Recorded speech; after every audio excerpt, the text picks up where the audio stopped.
জান্নাতের টিকিট বিক্রি করা যেভাবে করেছে নির্বাচনের আগে, ঠিক সেটাই করবে।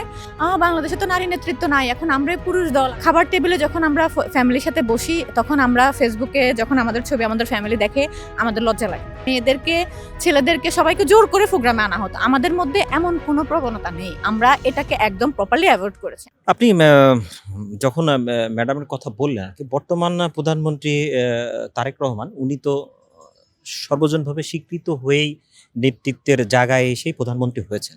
কিন্তু আপনার দলের আসলে পরবর্তী নেতৃত্বে প্রত্যক্ষ পরোক্ষভাবে জাইমা রহমানকে ইঙ্গিত করা হয়, যে কিনা ব্যারিস্টার জাইমা রহমান বিভিন্ন সময় আমরা দেখছি বিভিন্ন কারণে সে কিন্তু বিভিন্ন বুলিংয়ের শিকার হচ্ছে। এই ব্যাপারটা আপনি কিভাবে দেখেন? আপনাদের রাজনীতিতে ভবিষ্যতে নারীদেরকে আসলে কি ধরনের সুযোগ দিলে তারা রাজনীতি করতে পারে বলে আপনি মনে করেন? অ্যাকচুয়ালি নারী নেতৃত্ব যারা মানতে চায় না, যারা মনে করেন যে বাংলাদেশে নারীদের রাজনীতি করা না, ঘরের বের হওয়া যাবে না, এটা যারা চিন্তা করেন তারাই জামাতি দল বলা হয় ওনাদেরকে, গুপ্ত, ওনারা এই কাজগুলো করে থাকেন সাধারণত। 5ই আগস্টের আগে আমরা সবাই দেখেছে যে হ্যাঁ হয়েছে, হয় নাই বিষয়টা এমন না, মেয়েদের প্রতি অবিচার হয়েছে, কিন্তু 5ই আগস্টের পর আমরা দেখেছি যে সাইবার বুলিংটা বেড়ে গেছে। কারা করছে? বট আইডি, যে এসব আইডির কোনো সঠিক নাম নাই, পরিচয় নাই, ঠিকানা নাই। তো সাধারণত মানুষ বুঝে এগুলা কারা করছে, একটা জামাতি দল যারা মেয়েদেরকে ঘরের মধ্যেই রাখতে চাচ্ছে, মেয়েদেরকে কোনোভাবে মেয়েরা কিছু করতে পারবে না, তারাই এই কাজগুলা করছে। জাইমা রহমানকে নিয়ে হচ্ছে বিতর্ক ছড়ানোর চেষ্টা করছে। কোনোভাবে যদি জাইমা রহমানকে এই উল্টাপাল্টা কথা বলে দমিয়ে রাখা যায়, সেক্ষেত্রে হবে কি, সামনে নারী নেতৃত্ব কম হবে, আসবে না। আর নারী নেতৃত্ব কম হলে ওনারা বুঝাবে মানুষকে যে বাংলাদেশে তো নারী নেতৃত্ব নাই, এখন আমরাই পুরুষ দল, আপনারা ওই যে জান্নাতের টিকিট বিক্রি করা যেভাবে করেছে নির্বাচনের আগে, ঠিক সেটাই করবে। আর সাইবার বুলিং এর বিষয় বলতে গেলে আমরা প্রতিনিয়তই সাইবার বুলিং এর শিকার হচ্ছি। আমাদের ছাত্রদল করা প্রত্যেকটা মেয়ে সাইবার বুলিং এর শিকার।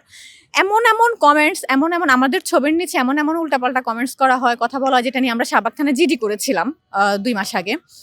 আমাদের এত ফালতু কথা বলা হয় যে আসলে আমাদের খাবার টেবিলে যখন আমরা ফ্যামিলির সাথে বসি, তখন আমরা ফেসবুকে যখন আমাদের ছবি আমাদের ফ্যামিলি দেখে আমাদের লজ্জা লাগে, আমরা উত্তর দিতে পারি না। আসলে কি অদ্ভুত কমেন্টস করে, এগুলা এক নির্দিষ্ট একটা দলের কাজ। আমরা বলবো, আপনারা যতই চেষ্টা করুন, নারী নেতৃত্ব কখনোই বন্ধ করতে পারবেন না।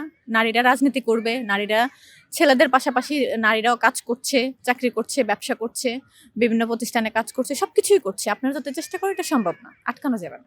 আসলে আমাদের সবসময় নারী নেত্রীদেরকে নিয়ে আমাদের পরিকল্পনা থাকে ভালো ক্যাম্পাস, একটা সুস্থ ধারার শিক্ষা ব্যবস্থা, পরিবেশ তৈরি করে দেওয়া। আর আমাদের ছাত্রদলের সাংগঠনিক অভিভাবক বাংলাদেশের প্রধানমন্ত্রী জনাব তারেক রহমান সবসময় নারী নেতৃত্ব নিয়ে কঠোর ছিলেন। উনি সবসময় চেয়েছেন যে বাংলাদেশের নারীরা ভালো থাকুক, পড়াশোনা করুক, রাজনীতি করুক। সর্বদিক থেকে উনি আমাদেরকে হেল্প করেছেন। যখন উনি দেশের বাইরে ছিলেন তখনও করেছেন।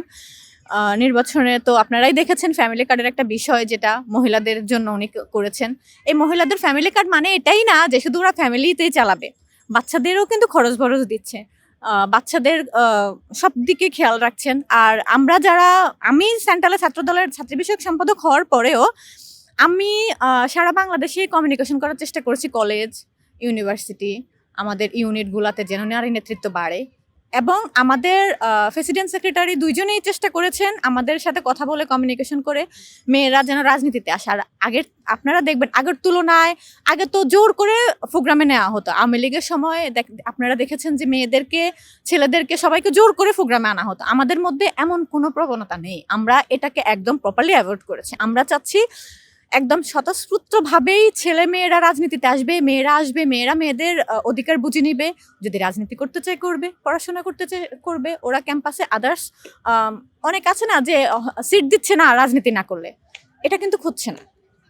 এখন আর ওই প্রবণতাটা নেই ক্যাম্পাসে, ইউনিভার্সিটিতে, যে রাজনীতি না করলে সিট পাবে না, হলে থাকতে পারবে না। আমাদের প্রেসিডেন্ট সেক্রেটারি এটা সব ক্যাম্পাসে বলে দিয়েছেন যে এমন কোনো কিছুই করা যাবে না যেন শিক্ষার্থীদের সমস্যা হয়।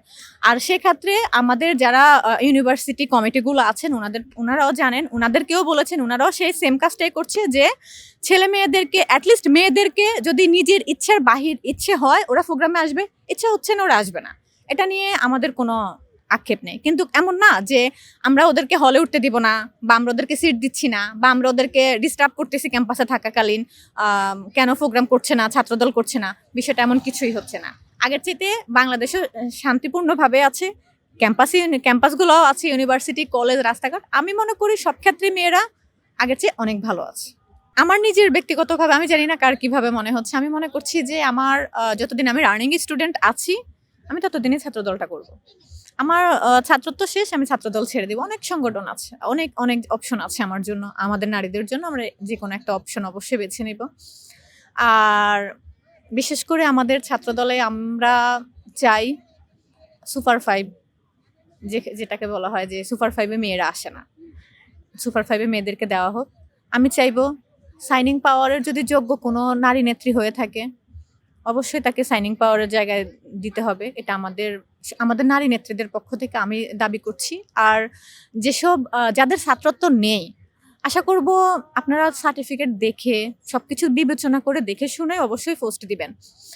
এই যে খিচুড়ি করে ফেলে কমিটিগুলা, আমাদের জন্য একটু টাফ হয় বিষয়টা। আর সবচেয়ে বড় কথা হচ্ছে যে আমি জানি না যে কারা কিভাবে কি করছেন, কিভাবে প্রেসিডেন্ট সেক্রেটারি ভাবছেন, আমি জানি না।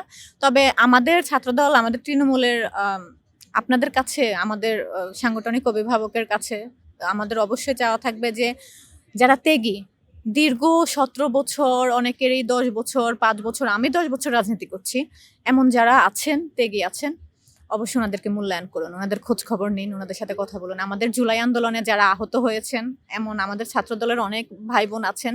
আমি নিজেই আহত, আমার এখনো হাত ইনজুর্ড, আমার এখনো হাতের এখানে রড খোলে নাই। তো আমাদের সঠিক মূল্যায়ন করবেন অবশ্যই। আর যারা জুলাই যোদ্ধা, যারা জুলাই আন্দোলনে অংশগ্রহণ করেছেন, অবশ্যই কমিটির ক্ষেত্রে বিবেচনায় রাখবেন।